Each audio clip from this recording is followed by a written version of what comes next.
എല്ലാവർക്കും നമസ്കാരം. എന്റർടൈൻമെന്റ് കിഴിയിലേക്ക് എല്ലാവർക്കും സ്വാഗതം. യെസ്, എന്റർടൈൻമെന്റ് കിഴി റിവ്യൂ ആണ്. Thug life. സത്യം പറയട്ടെ, ഒരു 3 മണിക്കൂർ ഞാൻ എന്റെ ജീവിതത്തിലെ 3 മണിക്കൂർ ഒരു കാര്യത്തിന് വേണ്ടി മാറ്റിവെച്ചു. അതായത് ഈ തഗ് ലൈഫ് സിനിമ കാണാൻ. സത്യം പറ ചത്തുട്ടോ. ആര്? ഞാൻ അങ്ങനെ ചാവൊന്നുമില്ല. നീ നായകനാണ്. ഞാൻ നായകന്മാർ ചാവൂല. സ്ക്രിപ്റ്റിലെ നായകനാണോ ആള് ചാവൂല? ഒരു 8 പ്രാവശ്യം 10 പ്രാവശ്യമൊക്കെ ഞങ്ങൾ നിങ്ങളെ മരണം മുഖാമുഖം കണ്ടിട്ട് വരും. അത് ഞങ്ങളും യമനും തമ്മിലുള്ള ഒരു ബന്ധമാണ്. ഞങ്ങൾ ഫ്രണ്ട്സ് ആയതാണ്. പക്ഷെ വേറെ കാര്യമുണ്ട്, യമന് ഈ നായകന്റെ ചുറ്റുമുള്ള എല്ലാരും വിളിക്കാനുള്ള ഒരു മൈൻഡ് ഉണ്ട്. പക്ഷെ ആളുടെ ആ മൈൻഡില് പ്രേക്ഷകരെ കൂടി ഒന്ന് പരിഗണിക്കണം. അത് പരിഗണിച്ചല്ലോ. സത്യം പറയാം, ഞങ്ങളിങ്ങനെ അത് പരിഗണിച്ചല്ലോ. സത്യമായിട്ട് പരിഗണിച്ചു. ചത്തു. അപ്പൊ നീയല്ല ചാവൂലായിരുന്നല്ല. ഞാൻ നായകനായതുകൊണ്ട് ഞാൻ അഡ്ജസ്റ്റ് ചെയ്തു. നിങ്ങൾ ഒരു കാര്യം ആദ്യം തീരുമാനിക്കണം. അതായത് ഞാൻ ജീവിതത്തിൽ നായകനല്ല എന്ന് ഉറപ്പുള്ളവർ മാത്രം സിനിമക്ക് പോവാം. അപ്പൊ തീർച്ചയായിട്ടും യമൻ നിങ്ങളെ വിളിക്കും. അപ്പൊ നിങ്ങൾക്ക് ഈ സിനിമയിൽ നിന്ന് രക്ഷ. അതായത് മരണം ആഗ്രഹിക്കുന്നവർക്കൊക്കെ അങ്ങനെ ചിന്തിച്ചു പോവാം. അല്ലെങ്കിൽ ഇതുപോലെ ഇരിക്കും. പാതി ജീവിക്കുന്ന ശവമായിട്ട് ജീവിക്കാന്ന് പറയില്ല ആ അവസ്ഥ. 2.3 മണിക്കൂർ കൊടൂര സാധനം. സത്യമായിട്ട് പറയാ, ഇന്ത്യൻ 2 ഇല്ലേ, ഇന്ത്യൻ താത്തയേക്കാൾ മോശം അഴുക്ക് ചെറുക്കൻ. ഇന്ത്യൻ താത്തയൊക്കെ ഇതിന്റെ മുന്നിൽ എനിക്ക് തോന്നുന്നു കുറച്ചും കൂടി അത് കോമഡിയെങ്കിലും ഉണ്ട്. അതായത് അത് നമ്മൾ കോമഡി ആയിട്ടാണ് കാണുന്നത്. ഇത് കയ്യിൽ നിന്ന് പോയിട്ട് നമ്മൾ കോമഡി ആയിട്ട് ആ രീതിയിൽ അതങ്ങ് ആസ്വദിക്കും. എന്നാൽ ഇത് അങ്ങനെ അതിനും പറ്റുന്നില്ല. വളരെ സീരിയസ് ആയിട്ടാണ് ഇവർ കാര്യങ്ങൾ ചെയ്യുന്നത്. അതിന്റെ ഒരു പ്രധാന കാരണമാണ് പറയാൻ വരുന്നത്. അതായത് ഇന്റർവെൽ സമയത്ത് നമുക്ക് അതായത് ഇന്റർവെൽ എത്താൻ തന്നെ സമയം എത്ര എടുത്തു മാത്രമേ അറിയുള്ളൂ. അത് തീരുന്നില്ല. അതിനു മുമ്പ് ഒന്ന് മരിച്ചു. ഞങ്ങള് തീർന്നിട്ടെങ്കിൽ എഴുതിയിട്ടേ. അപ്പൊ ഇന്റർവെൽ ടൈമിൽ ഇങ്ങനെ ഇറങ്ങിക്കഴിഞ്ഞാൽ ഇങ്ങനെ നമ്മളോട് ഇങ്ങനെ അഭിപ്രായങ്ങൾ ചോദിക്കാനുള്ളൂ. അപ്പൊ തരക്കേടില്ലാന്നൊക്കെ പറഞ്ഞുകൊണ്ടിങ്ങനെ ഇരിക്കുമ്പോണ്ട് പല ആൾക്കാരും എന്താ പറയാ ആശ്വസിക്കുകയാണ്. അത് എന്തുകൊണ്ടാണെന്നറിയോ? മണിരത്നം സിനിമയാണ്. അപ്പൊ ഇങ്ങനെ ആയിരിക്കും, അല്ലെങ്കിൽ ഇതിന് ശേഷം വരാനിരിക്കുന്ന ഭയങ്കര സംഭവമായിരിക്കും എന്നുള്ള പ്രതീക്ഷയുണ്ടല്ലോ. ആ പ്രതീക്ഷയിലാണ് അവിടെ കാണുന്ന ആൾക്കാരൊക്കെ ഉള്ളത്. എനിക്ക് ഫസ്റ്റ് ഹാഫ് കഴിഞ്ഞപ്പോഴേ എനിക്ക് സംഭവം പിടികിട്ടി. ഇത് ഫസ്റ്റ് ഹാഫിന് അതിനു മുമ്പേ നമുക്ക് മനസ്സിലാവും, സംഗതി കൃത്യമായിട്ട് മനസ്സിലാവും, സത്യമായിട്ട് ശരിക്കും മനസ്സിലാവും. പിന്നെ നമ്മള് അതിന്റെ കൂടെ അങ്ങ് നിന്ന് കൊടുക്കുക. പക്ഷെ അതിന് പോലും പറ്റാത്തൊരു സാഹചര്യം. ഭയങ്കര ഇറിറ്റേറ്റ് ചെയ്യുക, നമ്മളങ്ങനെ ടോർച്ചർ ചെയ്യുക. അതായത് ഒരൊറ്റ സീന് പോലും ഇതിൽ ഇമ്പാക്ട് ഉള്ളതില്ല. ശരിക്കും പറഞ്ഞാൽ ചപ്ലി സ്ക്രിപ്റ്റ്, ഒരു ചപ്ലി സ്റ്റോറി. ആര് സ്ക്രിപ്റ്റ് എഴുതിയാണ് ഈ സ്ക്രിപ്റ്റ് ഉണ്ടല്ലോ, വളരെ മോശം എന്ന് പറഞ്ഞാൽ വളരെ. ഇതിന്റെ എനിക്ക് തോന്നുന്നു ആദ്യത്തെ ഒരു 10 മിനിറ്റ് ഉണ്ടാവും ഇതിന്റെ ഇത് പറയുന്ന കഥേന്റെ പറയുന്ന സംഭവം. ആ സമയത്തല്ലാതെ പിന്നെ അതുപോലെ തന്നെ ഡി ഏജിങ്, അതായത് കമൽഹാസന്റെ ഡി ഏജിങ് ചെയ്തിരിക്കുന്നത് ഗംഭീരം. ഈ സമയം അല്ലാണ്ട് ഈ 2 കാര്യം അല്ലാണ്ട് ഒരു പോസിറ്റീവ് ഇല്ല. ഒരു പോസിറ്റീവ് ഉണ്ട്. എന്ത്? വലിയൊരു പോസിറ്റീവ്. എന്താ പറയും? ദുൽഖർ, ജയം രവി രക്ഷപ്പെട്ടു. ഇവരൊക്കെ രക്ഷപ്പെട്ടു. എന്റെ അമ്മ എന്തൊരു നല്ല തീരുമാനമാണിത്. സത്യമായിട്ടോ. ഇല്ലെങ്കിൽ സത്യമായിട്ട് പറയാ, ഡിക്കൊക്കെ ഉണ്ടാവും ഇങ്ങനെ എയറിൽ പറക്കണിപ്പോ.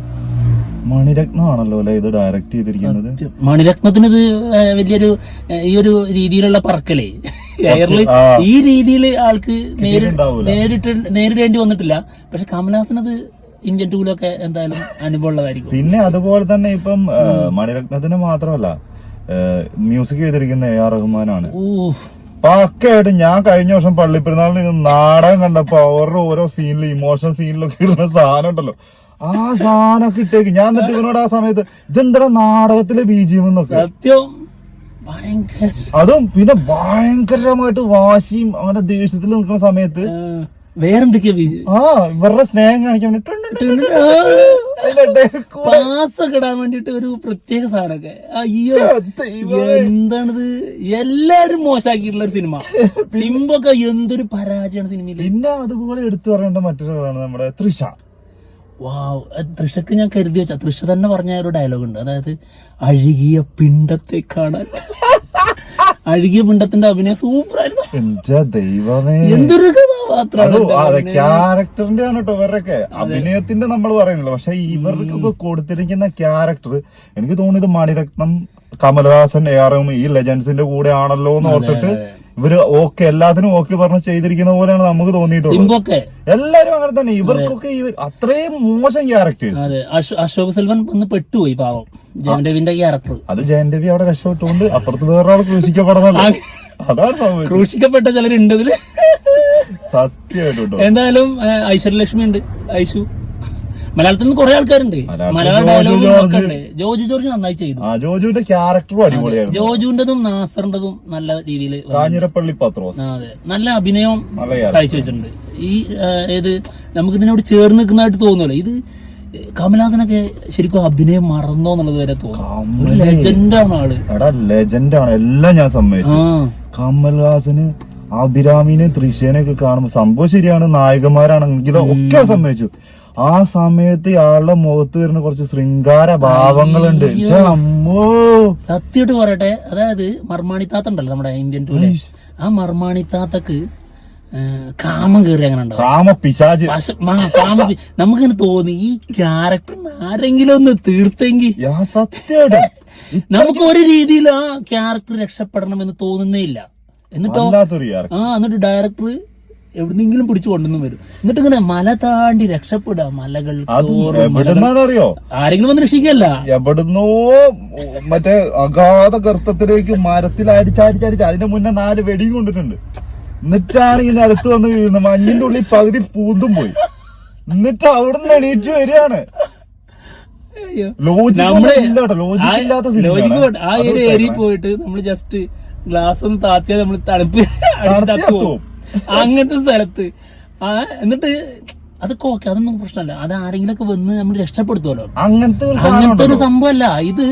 എന്നിട്ട് അതിനേക്കാളും ഭീകരമായിട്ടുള്ള കാര്യം, അതായത് ആള് അവിടെ ലോജിക്ക് അവരെ നോക്കിയിരിക്കുകയാണ്. നമ്മള് ലോജിക്കൊക്കെ വിട്ടു, അത് ലോജിക്കൊന്നും നോക്കണ്ട, അങ്ങനെ കാണാമെന്നുള്ള രീതിയിൽ ചിന്തിക്കുക. അപ്പോൾ ഡയറക്ടർ വളരെ ലോജിക്കില് വളരെ പ്രാധാന്യം കൊടുത്തിട്ട് എന്തായിരിക്കുക, അതായത് ആൾക്ക് രക്ഷപ്പെടണമെങ്കിൽ അത്രയും ദൂരം പോകണം. അപ്പോഴേക്കൊരു മഞ്ഞുമല വീഴിച്ചിട്ട് അങ്ങ് എത്തിക്കാണ്. അല്ലെങ്കിൽ ലോജിക്ക് പ്രശ്നം വരും, കാരണം ഇവിടുന്ന് അവിടെ എത്തുമ്പോഴേക്ക് ആള് തട്ടിപ്പോകും. അതുകൊണ്ട് ലോജിക്കൊക്കെ നോക്കിയിട്ടാണ് ഡയറക്ടർ സാധനം ചെയ്തിട്ടുള്ളത്. ഈ മഞ്ഞുമല വീണ് കഴിയുമ്പോ പിന്നെ തെന്നി അങ്ങ് പോവാണല്ലോ അതിന്റെ കൂടെ. ആ മഞ്ഞുമലിന്റെ കൂടെ ഞങ്ങള് അതാ തിയേറ്ററിൽ അങ്ങോട്ട് കൊണ്ടായിക്കോട്ടെ എന്ന് കരുതി ഞങ്ങള്. അത് എന്തൊക്കെയാണെങ്കിലും പിന്നെ അതുപോലെ തന്നെ ഒരു സീനുണ്ട്. അതായത് അഭിരാമിന്റെ പുറകെ ഒരു കടലിന്റെ തീരത്തു കൂടി ഒരു കാര്യം പറഞ്ഞു നടക്കുക. എന്റെ പൊന്നു, ഞാൻ അപ്പൊ വിളിച്ച് ഇവരോട് പറയും, നമ്മുടെ കൂടെ ഇരിക്കുന്നതാണ്, ഒന്ന് യെസ് അല്ലെങ്കിൽ ഡേ ഒന്ന് വിളിച്ചാ മതി, അത് അവിടെ തീരും. ഞങ്ങൾ അങ്ങനെ പല സീനിലും അത് നമ്മൾ ആഗ്രഹിക്കുന്ന ഒരു കാര്യം ഉണ്ടല്ലോ, അത് ഞങ്ങൾ ഇങ്ങനെ വിളിച്ചു പറഞ്ഞു, അതങ്ങനെ പറഞ്ഞു കൊടുക്ക്, അപ്പൊ തീരുമല്ലോ, അവിടെ തീരുമല്ലോ സീന് എന്നുള്ളതാണ് ഞങ്ങളുടെ മനസ്സിൽ തോന്നിക്കൊണ്ടിരുന്നത്. ഇതൊരു കാര്യം പറയാൻ വേണ്ടി ഒരു ബീച്ച് ഫുള്ള് നടന്നിട്ടുണ്ട്. അതോ ഒരു പോയിന്റ് പോലും കട്ട് ചെയ്യാതെ അത് മൊത്തം കാണിച്ചിട്ട്. എന്റെ ഒരു ആഗ്രഹം ഉണ്ടായിരുന്നത്, എനിക്ക് ആ ബീച്ച് കാണുന്ന ഭയങ്കര ആഗ്രഹമായിരുന്നു. എന്തായാലും അത് കണ്ട് ഇനിയിപ്പോ അങ്ങോട്ട് പോകണ്ട, വേറെ ഏതെങ്കിലും ബീച്ചിൽ പോയാൽ. അത് കഴിഞ്ഞപ്പോഴത്തേക്ക് അടുത്തത് തൃശ്ശേന്റെ വക വേറൊരു ബീച്ചാണ്. അത് ആ ബീച്ച് തന്നെയാണ്. ആ ബീച്ച് തന്നെ, അതിന്റെ ഇപ്പുറത്തെ സൈഡ്. അയ്യോ, എന്തായാലും ഫുള്ള് കാണിച്ചു തന്നിട്ടുണ്ട്. ഇവര് വളരെ സീരിയസ് ആയിട്ട് ചെയ്യുന്ന കാര്യങ്ങളൊക്കെ നമുക്ക് ചിരി വരികയാണ്. കോമഡി എന്നൊക്കെ പറഞ്ഞാൽ അമ്മാരി കോമഡി. എന്നിട്ട് ഇവരുടെ പാസം കാണിക്ക, ഒരു അഴുകിയ പിണ്ടത്തിനോടുള്ള പാസം കാണണം. അയ്യോ, ഒരു ഡെപ്തും ഇല്ലാത്ത ക്യാരക്ടേഴ്സ്, ഒരു ജെന്യൂനിറ്റി ഇല്ലാത്ത ക്യാരക്ടേഴ്സ്, ഒരാളോട് ഒരു ബന്ധോ വിശ്വാസോ, എല്ലാരോടും ചതി വഞ്ചന ഈ സാധനങ്ങൾ മാത്രമുള്ള കുറെ. ശരിയാണ്, ഇതൊക്കെ ഇങ്ങനെയുള്ള കഥകൾ പറഞ്ഞിട്ടുണ്ട്, പക്ഷെ അതിന് അതിന്റേതായ കാരണങ്ങൾ ഉണ്ടാവും. ഇത് കാരണങ്ങളൊന്നുമില്ലേ, സിമ്പിൾ ആയിട്ട് വെറുതെ ജസ്റ്റ് ഒരു ഒറ്റ ഡയലോഗില് ഞാനല്ല അറിയുമ്പോ അല്ല കഴിഞ്ഞു, എന്നാ നമുക്കൊന്നാവോ, ആ രീതിയാണ് ഇതിന്. അങ്ങനത്തെ ഓരോ സീനുകള് നമ്മൾ കണ്ടിട്ടുള്ള എങ്ങനെയാ, അതിന് അതിന്റേതായ രീതിയിൽ അത് പറഞ്ഞ് നമ്മളെ കാണുന്ന പ്രേക്ഷകർക്ക് അത് തരും. ഇതിങ്ങനെ ആയിരുന്നു എന്നുള്ള കാണിച്ചു. ഇത് നമുക്കറിയാം ഇതിങ്ങനെ ആയിരുന്നു എന്ന്, പക്ഷെ എന്നാ പോലും ഇവര് തമ്മിൽ അഡ്ജസ്റ്റ് ഒരുമിച്ച് പോകുന്നത് നമുക്ക് ഇഷ്ടപ്പെടൂല. അതെ, അങ്ങനത്തെ ഒരു സാധനം. എന്തൊക്കെയാണെങ്കിലും തഗ്ഗായി ഇത്രേ ഉള്ളൂ, തഗ്ഗായി അത് ഇത്രേ ഉള്ളൂ. മർമാണി താത്തല്ലേ നമ്മുടെ പാസം താത്ത, ആ താത്തക്ക് ഒരു എതിരാളി, ഒരു മാരകമായിട്ടുള്ള അല്ലെ, ഒരു പൊടിക്ക് കുറവില്ലാതെ കാട്ടക്ക് നിൽക്കുന്ന ഒരാള്. എന്തായിരുന്നു? ശക്തിവേൽ. പേരൊന്നും ഓർക്കണ്ടേ, വിളിച്ചാൽ ശക്തിവേൽ, അതേ ഉള്ളൂ. പിന്നെ രംഗവേൽ, ചിന്നവർ. ചിന്നവറും പെരിയവറൊക്കെ ആയിട്ട് രായപ്പനും ഒക്കെ ആയിട്ട് ഭയങ്കര രസം എന്തായാലും കാണാത്തവരൊക്കെ പോയിട്ട് തിയേറ്ററിൽ പോയി കണ്ടോളാം, അനുഭവിക്കാം. അത് നേരത്തെ ആദ്യം പറഞ്ഞതുപോലെ തന്നെ മരണം ആഗ്രഹിക്കുന്നവരൊക്കെ യമനെ കൂട്ടിയിട്ട് തിയേറ്ററിലേക്ക് പോവാം.